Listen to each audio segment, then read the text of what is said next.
अस्सलामुअलैकुम बिस्मिल्लाहिर्रहमानिर्रहीम। Dear students of first year chemistry, आज मैं आपसे बात कर रहा हूँ। आज हम एक इम्पॉर्टेंट आर्टिकल है चैप्टर थर्ड गैसेस के अंदर, उसको डिस्कस करेंगे।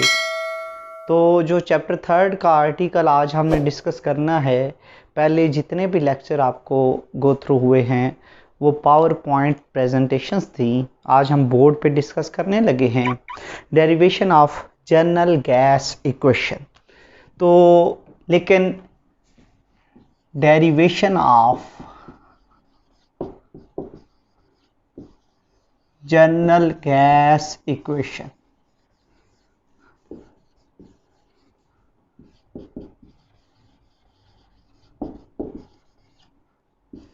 Dear students, general gas equation जो है इसको हमने डिराइव करना है।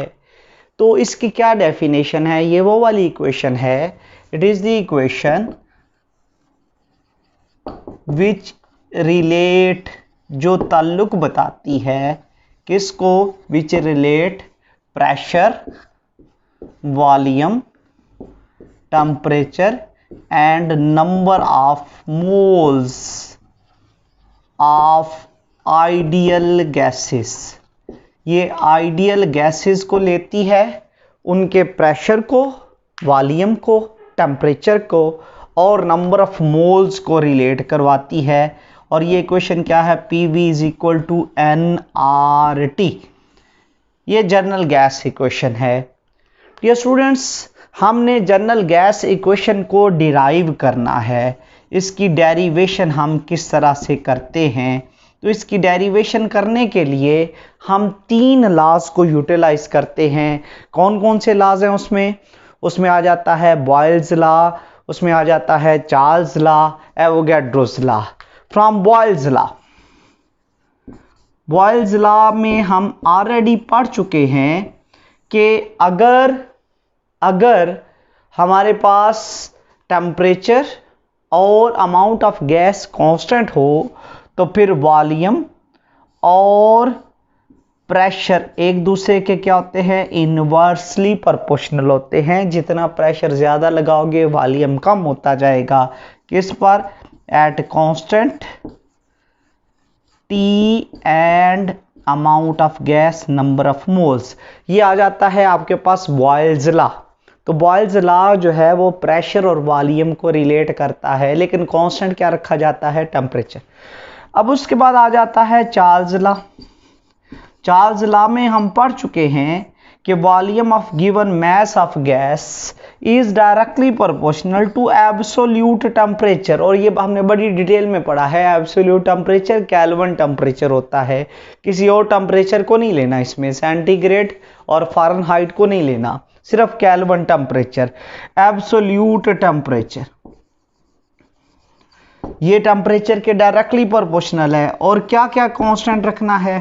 At constant P and number of moles. Mean pressure और नंबर ऑफ मोल्स अगर कांस्टेंट होंगे तो फिर वॉल्यूम और टेम्परेचर डायरेक्टली प्रोपोर्शनल है। मीन जितना गर्म करोगे गैसों के उतना फैलेंगी। अगला जो लॉ हमने पढ़ा हुआ है वो है एवोगैड्रोस लॉ। एवोगैड्रोस लॉ ये कहता है कि अगर आपके पास आइडियल गैसें हों और STP पर हों, STP मीन टेम्परेचर और प्रेशर कांस्टेंट हो, टेम्परेचर और प्रेशर कांस्टेंट हो, तो फिर equal volume will have equal number of molecules in it. Equal volume will have equal number of molecules in it. तो इसको हम क्या देते हैं? Equation number 1।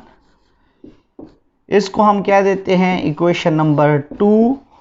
और इसको हम क्या देते हैं? Equation number 3। तो equal volume, equal number of molecule, तीनों लॉज हम पढ़ चुके हैं। अब हम क्या करेंगे? अब कंबाइन करेंगे। कंबाइनिंग 3 इक्वेशंस, इन 3 इक्वेशंस को अगर कंबाइन किया जाए फिर हम क्या अचीव करते हैं? फिर हम ये कहते हैं, पहली इक्वेशन कहती है PV P के इनवर्स है, दूसरी इक्वेशन कहती है V टेम्परेचर के डायरेक्टली प्रोपोर्शनल है। तीसरी इक्वेशन ये कहती है कि V नंबर ऑफ मॉलिक्यूल्स के डायरेक्टली प्रोपोर्शनल है। और अगर प्रोपोर्शनैलिटी ख़त्म करनी हो तो हमें क्या लगाना पड़ता है, कांस्टेंट। तो V बराबर होगा, ये कांस्टेंट हम लगाएंगे प्रोपोर्शनैलिटी ख़त्म करने के लिए। ये कांस्टेंट इसमें R लगता है 1/p t इंटू n के, और यहाँ पर P दूसरी साइड पे चला जाएगा, PV is equal to nRT। Whereas R क्या कहलाता है, और R is called as general gas constant और आइडियल गैस कांस्टेंट। इसको जनरल गैस कांस्टेंट भी बोलते हैं और आइडियल गैस कांस्टेंट भी बोलते हैं। जनरल की जगह आइडियल दोनों लफ्ज़ इस्तेमाल हो सकते हैं, जनरल गैस कांस्टेंट या आइडियल गैस कांस्टेंट।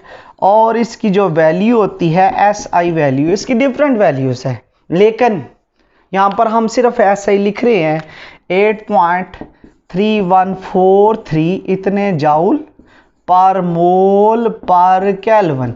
ये वैल्यू कैसे आती है, इसको हम बड़ी डिटेल से वैल्यूज़ के अंदर डिस्कस करेंगे। और डियर स्टूडेंट्स, यहाँ से ये जो इक्वेशन निकली है PV is equal to nRT, इसको हम क्या बोलेंगे, this is called as general gas equation. This is called as general gas equation for n moles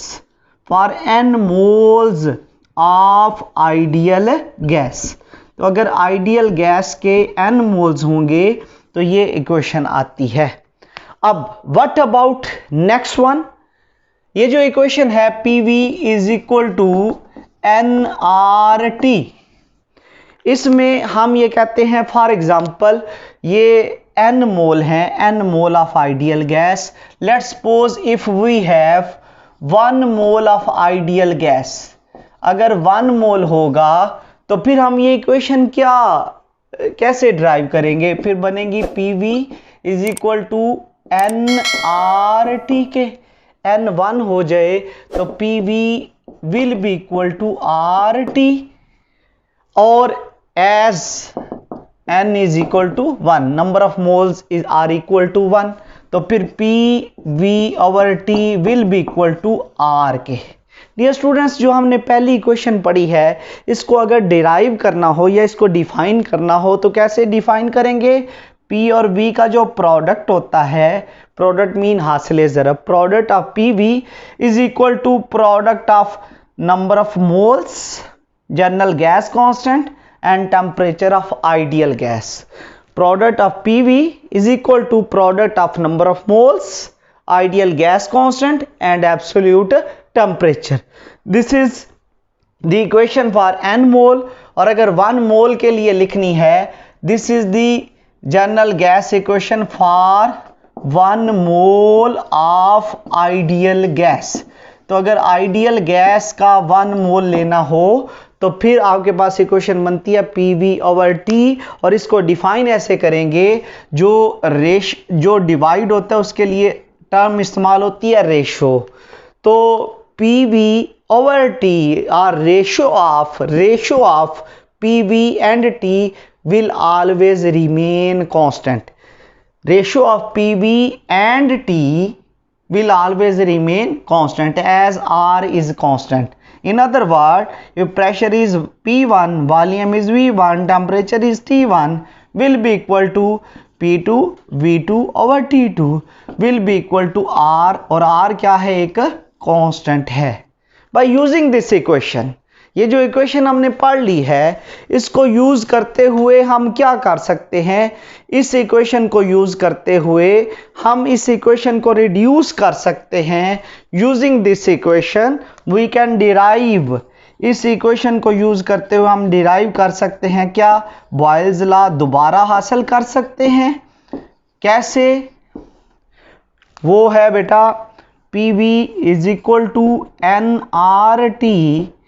boils law ये कहता है कि अगर टेम्परेचर R पहले ही क्या है, कांस्टेंट है, तो बॉयल्स लॉ ये कहता है कि N एंड T भी अगर क्या होंगे, कांस्टेंट, तो फिर बॉयल्स लॉ ये कहता है कि P और V का जो प्रोडक्ट है एज सब कुछ ही कांस्टेंट हो गया है, R B N B T V, तो P और V का प्रोडक्ट क्या रहता है, constant. This is called as Boyle's law. अब इसी इक्वेशन को यूज करते हुए अगर हमने चार्ल्स लॉ की समझ जाना है तो चार्ल्स लॉ कैसे डिराइव करेंगे, तो PV is equal to NRT के, तो हम क्या करते हैं, आप PV को दूसरी साइड पे ले जाते हैं, NRT डिवाइडेड बाय P उधर जाके डिवाइड हो जाता है। तो फिर चार्ल्स लॉ ये कहता है कि एट कांस्टेंट, अगर कांस्टेंट क्या होगा, N and P number of moles and pressure, और R ऑलरेडी कांस्टेंट है, जनरल गैस कांस्टेंट है, तो फिर वॉल्यूम जो है ये एब्सोल्यूट टेम्परेचर के डायरेक्टली प्रोपोर्शनल होगा। ये आ जाता है चार्ल्स लॉ। और इसी इक्वेशन को यूज करते हुए हम क्या करते हैं, एवोगैड्रोस लॉ भी डिराइव कर सकते हैं। कैसे, PV is equal to NRT के, तो P दूसरी साइड पे चला जाए तो V बराबर होगा NRT डिवाइडेड बाय P के। तो एवोगैड्रोस लॉ ये कहता है कि pressure and temperature if they are constant, दूसरे लफ्जों में STP, प्रेशर और temperature are constant, R already क्या है, कांस्टेंट है, R पहले ही कांस्टेंट है, तो फिर हम ये कहते हैं कि equal volume will have equal number of molecules in it. तो इसका मतलब है कि हम इस इक्वेशन को जो हमने डिराइव की, इसको यूज करते हुए दोबारा बॉयल्स लॉ, चार्ल्स लॉ और एवोगैड्रोस लॉ निकाल सकते हैं। डियर स्टूडेंट्स, अगर आज ये आपको कि आप जनरल गैस इक्वेशन डिराइव करें for n moles of ideal gas and for 1 mole of ideal gas, तो इतना लिखना है, ना सिर्फ इतना लिखना है, साथ आपको आ जाती हैं what are the applications of general gas equation. अब हम पढ़ेंगे applications of general gas. No, what are the applications of, हमने ड्राइव की general gas equation for 1 mole and for n moles. अब हम डिस्कस करेंगे applications of general gas equation. Dear students, general gas equation की 3 applications हम discuss करेंगे। Number 1, calculation of mass of ideal gas. किसी भी आइडियल गैस का मास हम कैसे कैलकुलेट कर सकते हैं, तो हमारे पास फार्मूला है PV is equal to NRT के, वेयर हम अच्छी तरह से जानते हैं नंबर ऑफ मोल्स होते हैं मास ओवर मोलर मास, तो हम n की जगह उसकी वैल्यू पुट कर देते हैं, तो PV will be equal to n क्या होगा, mass over molar mass into RT के। अगर हमने मास कैलकुलेट करना है, m को एक साइड पे रहने दें तो m दूसरी साइड पे जाके मल्टीप्लाई हो जाएगा, तो डिवाइडेड बाय RT उधर जाके डिवाइड हो जाएगा। इस फार्मूले को यूज करते हुए हम क्या कैलकुलेट कर सकते हैं, मास ऑफ आइडियल गैस। अब उसके बाद आ जाता है दूसरी application, calculation of molar mass of ideal gas. पहले हमने मास निकाला, अब हम निकालने लगे हैं मोलर मास। तो हमने ये फार्मूला पढ़ा हुआ है PV is equal to NRT के। तो n कैसे निकाला जाता है डियर स्टूडेंट्स, n निकाला जाता है मास ओवर मोलर मास, तो इनटू RT के। और अगर हमने मोलर मास कैलकुलेट करना है तो कैपिटल M इधर ले जाओ, तो दूसरी साइड पे क्या होगा, MRT बटे के ऊपर होगा, डिवाइडेड बाय क्या होगा, PV। इस फार्मूले को यूज करते हुए हम क्या कैलकुलेट कर सकते हैं, किसी भी आइडियल गैस का मोलर मास। तो मोलर मास कैलकुलेट किया जा सकता है। नो, इसकी तीसरी एप्लीकेशन है, वो क्या है, calculation of density of ideal gas. तो अगर आपने आइडियल गैस की डेंसिटी मालूम करनी है वो कैसे निकाली जा सकती है, उसके लिए दोबारा हम वही इक्वेशन लिखते हैं कि पीवी किसके बराबर है, एन आर टी के, और n किसके बराबर होता है, PV is equal to N होता है mass over molar mass into R T के। तो ये m इधर चला जाता है, p इंटू एम, ये बराबर होगा m ओवर v। हमने सिर्फ क्या किया, हमने m को और v को एक दूसरे से इंटरचेंज कर दिया। हमने m दूसरी साइड पे ले गए, v को दूसरी साइड पे ले गए, इंटू आर टी के, और हमें ये पता है कि डेंसिटी किसके बराबर होती है, मैस पर यूनिट वॉल्यूम। क्योंकि डेंसिटी बराबर होती है मैस पर यूनिट वॉल्यूम, तो फिर हम इस सारे को किस में बदल सकते हैं, डेंसिटी में। तो P M will be equal to D R T के। तो d एक साइड पे रहे तो ये बराबर होगा P M over R T के। हम ये जानते हैं डियर स्टूडेंट्स कि मोलर मैस किसी भी गैस का कांस्टेंट होता है, आर पहले ही कांस्टेंट है, तो फिर डेंसिटी क्या है, डायरेक्टली प्रोपोर्शनल है एब्सोल्यूट प्रेशर के, और डेंसिटी जो है ये टेम्परेचर के क्या है, इनवर्सली प्रोपोर्शनल है। और अगर हम मोलर मैस बदल दें तो डेंसिटी मोलर मैस के भी क्या है, डायरेक्टली प्रोपोर्शनल है। तो इससे हमने तीन चीजें एक्सट्रैक्ट कर ली कि किसी भी आइडियल गैस की जो डेंसिटी होती है ये प्रेशर के डायरेक्टली प्रोपोर्शनल है, मोलर मैस के डायरेक्टली प्रोपोर्शनल है, और टेम्परेचर के क्या है, इनवर्सली प्रोपोर्शनल है। तो ये डेंसिटी का फार्मूला आ गया और ये तीन एप्लीकेशन आ गई। अगर लॉन्ग क्वेश्चन आता है, derive general gas equation for n mole and for 1 mole and give its any 3 applications, तो 3 एप्लीकेशंस आप दे सकते हैं, मोस्टली 2 ही पूछता है। कौन कौन सी application, to calculate the mass of gas, application to calculate molar mass of gas and application to calculate density of gas। तो ये था आज का हमारा आर्टिकल। आई एम होपफुल कि आपको पसंद आया होगा। इससे नेक्स्ट इंशाल्लाह ताला अगले लेक्चर में हम पढ़ेंगे।